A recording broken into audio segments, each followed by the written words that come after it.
One of Microsoft's biggest problems is they're not very clear with their messaging. Look no further than the Game Pass stuff, right? They're like, hey, we're changing up Game Pass and we're changing up tiers. Here's 3 whole entire pages explaining that, right? So the fact that they need just to explain that kind of tells you everything you need to know and exactly why people are wary of Xbox and confused by Xbox. Now, the other thing that's very confusing is, remember when they did that whole thing, we're going to put 4 games on PlayStation and then, it'll be case by case basis. Like gamers, when you're selling people on your stuff, the last thing you want to do is do this whole case by case basis thing because it makes zero damn sense, right? You have a platform, be honest with the fans. Either stuff is going to be exclusive or it's not, right? None of this, well, I don't, if with a but, or and or no with a if, like nobody wants to hear that crap. So now with this new confusing tier, it looks like Xbox is going to delay first party games to the cheaper Game Pass standard on a case by case basis, right? Again, what's not a case by case basis, and who's making these case by case bases, right? Like, I'm just being honest about it. Like, whose decision is it? That's what I want to know, to be completely honest, because that, to me, is it Phil Spencer? Is it Satya Nadella? Is it, like, who is it? Like, that's the question. So, according to this anyway, Xbox is going to vary the delay period for first-party games to the cheaper Game Pass standard on a case-by-case basis. People took to X to highlight the lack of clarification from Microsoft regarding the delay period for the arrival of first-party games to Game Pass standard. According to this, it was responded to saying that Microsoft representative said that first-party games will arrive on the cheaper subscription tier on a case-by-case basis. It was also told that the delay period would be anywhere between 6 and 12 months and sometimes even longer. Microsoft recently announced that starting July 10th, 2024, new members subscribing to Game Pass Ultimate, PC Game Pass, and 12-month subscriptions to Game Pass Core will see updated prices. While users are generally unhappy with the decision, Microsoft claims that these changes to Xbox Game Pass aim to align the subscription costs more closely with the value provided and market condition. It's being argued that nothing is certain with subscription services, and that Netflix, Amazon, and all those have all changed what their subscriptions represent as they move forward from post-acquisition to saturation phase. He also urged that those who are dissatisfied with the changes of Game Pass subscription tiers to vote with their wallet by quitting Xbox altogether. Again, this is sort of I like Jez Gordon. Me and him have talked a lot, and stuff like that in the past. But the people that just go, oh, you should just quit Xbox then. Like, there's a lot of people out there, myself being one of them, that's not like an easy thing. There's no real thing where people go, oh, are you going to flip-flop back to PlayStation? Like, I've always had a PlayStation as well. It's not about that. The thing is for somebody like me who literally has, over 1,500 digital games installed, hundreds more physical. If Microsoft keeps doing this and these things kind of align to where they might have to shut down Xbox, then all those games become worthless and useless. So it's not just, oh, hey, I've spent $100,000 on this stuff throughout the last years, but let me just quit Xbox, right? Doesn't it make more sense to maybe fight for it and, things like that? Like, for me personally, I'm definitely not going to, go out there and support Game Pass anymore. To be honest with you, like, I'm not going to do that. Like, when mine expires, that's it. You know what I mean? Like, I just can be as honest as I possibly can about that. When my Game Pass expires, I'm done with it. It doesn't make sense for me unless they start making, like, unless these games really, really start coming out there and blowing me away. Like, they have to be like great games. I'm talking stuff that is going to make people want to buy an Xbox, not just average stuff, right? Like, people are like, oh, Hellblade 2 looks great, and it does look great. The problem is nobody bought it, nobody cared about it. You got this woman moaning and screeching, and it's just not a good, fun video game, right? You play something like Uncharted or God of War. Those are good, fun, great video games, right?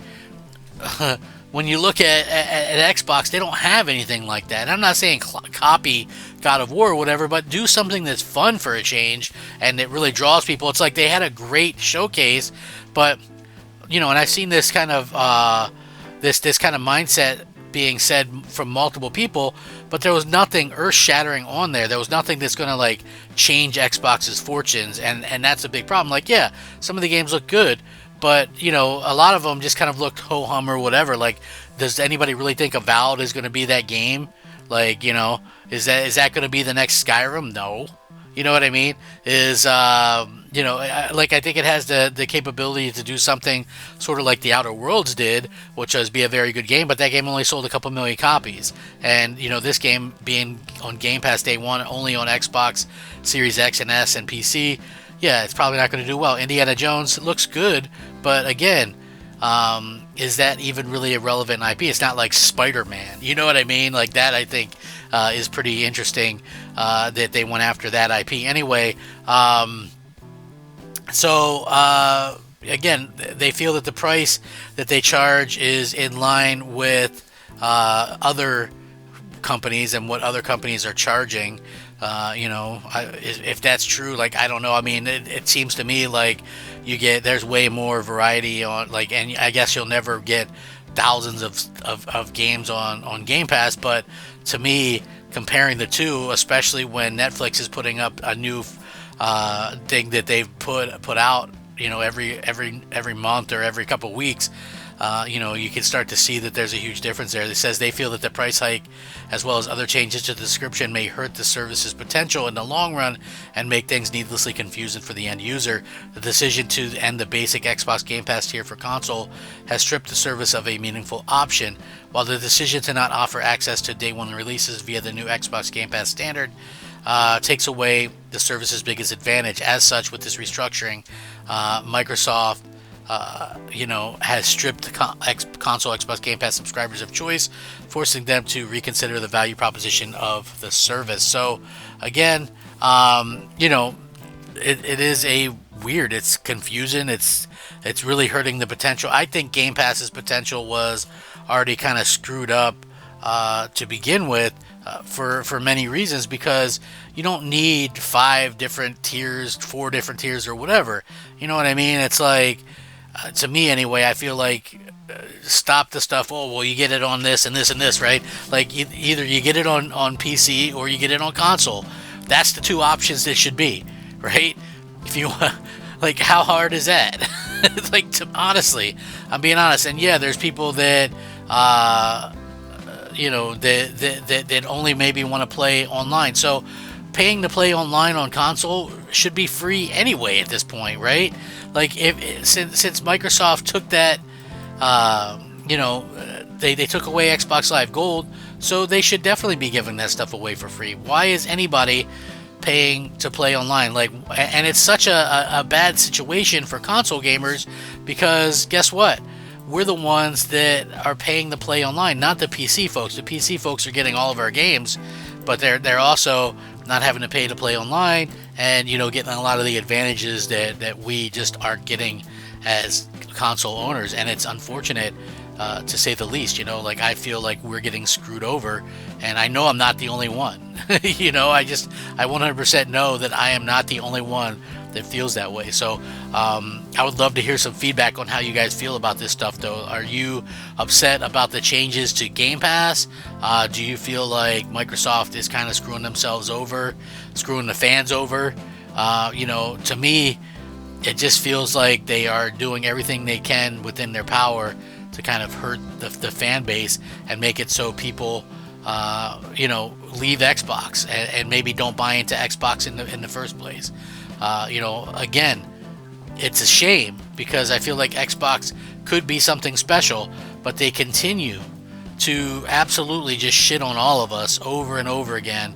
And I'm tired of it. I'm tired of it. Just as a fan, like, I'm depressed, right? And I hate to say that, because people make fun of you when you say that, but honestly, it's just video games, so I understand why people go, oh, it's just video games, and I get it. But when you spent 20 plus years buying, investing, and all the hardware, the software, all that stuff, thousands upon thousands of dollars, it's not as easy as just going quit Xbox or, you know, whatever the case may be, you know. So that's sort of, you're just stuck by it, and it's exhausting. It is. But let me know how you guys feel. Like the video, share it out, subscribe if you haven't already. Rack 'em up. Crap Gamer out.